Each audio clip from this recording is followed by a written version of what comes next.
আজকে আমরা চলে এসেছি সাধুখালী গ্রামে, আর এখানে উদযাপিত হচ্ছে মথুয়া উৎসব। আজকের ভিডিওতে আমি আপনাদেরকে দেখাবো সাধুখালী গ্রামের মথুয়া উৎসব এবং এই গ্রামের কিছু প্রাকৃতিক সৌন্দর্য।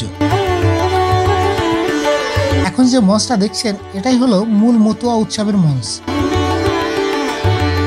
দেখুন চারপাশে শুধু সবুজ আর সবুজ। হ্যালো গাইস, আমি দীপ, আর এখন আমি দাঁড়িয়ে আছি সাধুখালী গ্রামে।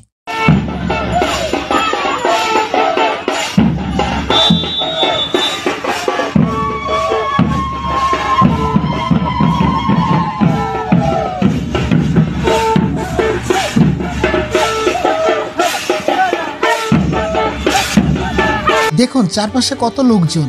এখানে কিন্তু সীমিত পরিসরে কিছু মেলাও লেগেছে।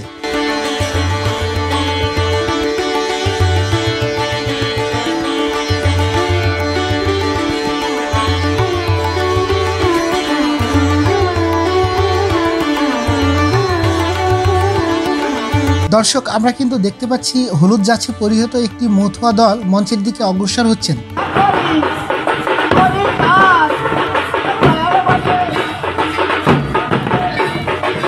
হরিচাঁদ ঠাকুর মথুয়া মহাসংঘের প্রবর্তক। তিনি সমাজে পিছিয়ে পড়া হিন্দু সম্প্রদায়ের লোকেদের জন্য এবং সমাজের দলিত মানুষের উন্নয়নের জন্য নানা কাজ করেছিলেন। হিন্দু সম্প্রদায়ের মধ্যে সর্বপ্রথম লেখাপড়া ও শিক্ষার বিস্তার হরিচাঁদ গুরুচাঁদ ঠাকুরই শুরু করেন।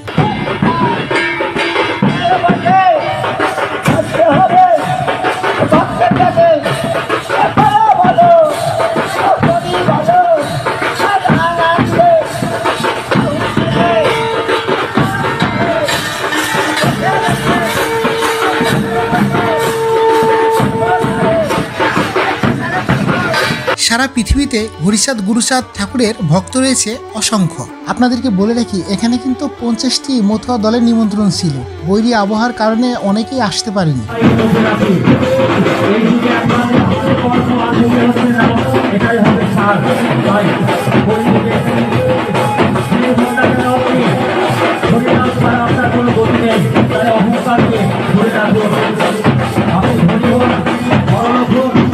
আপনি যদি একবারও এই গ্রামে এসে থাকেন, আপনার মনে হবে এ যেন সবুজের মাতৃভূমি।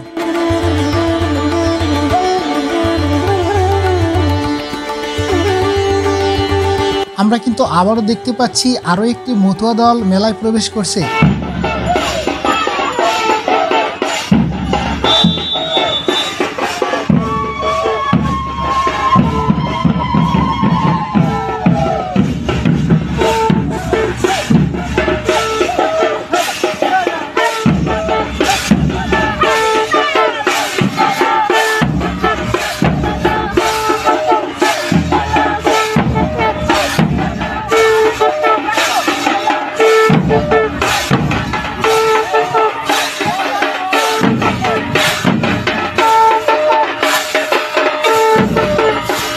ভিডিওটি ভালো লাগলে আমার পেজটিকে ফলো দিবেন। অনুষ্ঠানটা আপনার কাছে কেমন লাগছে অবশ্যই আপনি কমেন্ট বক্সে জানিয়ে যাবেন। আর হ্যাঁ, আপনি যদি একজন মথুয়া প্রেমী হয়ে থাকেন অবশ্যই কিন্তু ভিডিওটা বেশি বেশি শেয়ার করবেন এবং কমেন্ট করবেন।